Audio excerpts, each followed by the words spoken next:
With this irrigation project, the land will become a fertile field of grain. It will bring many bountiful harvests, nourish many families, and ensure their children will get their fair share of progress.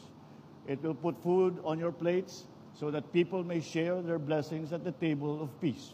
Ang tagumpay na ito ay nagpapatunay sa determinasyon ng inyong pamahalaan upang tulungan ang ating mga magsasaka at palakasin ang ating sektor ng agrikultura.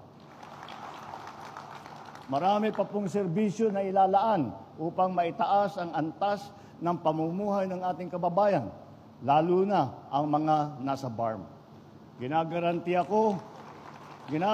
ako sa inyo na ang Build Better More na programa natin ay hindi lang pangkalunsuran, ito ay pangkanayunan at pangkalahatan. Sapagkat saan man kayo sa bansang ito, kasama kayo sa pag-unlad na minimithi natin sa ilalim ng bagong Pilipinas. Nung panahon na wala pa yung irrigation dito sa Pikit, medyo salat sa kabuhayan yung mga tao.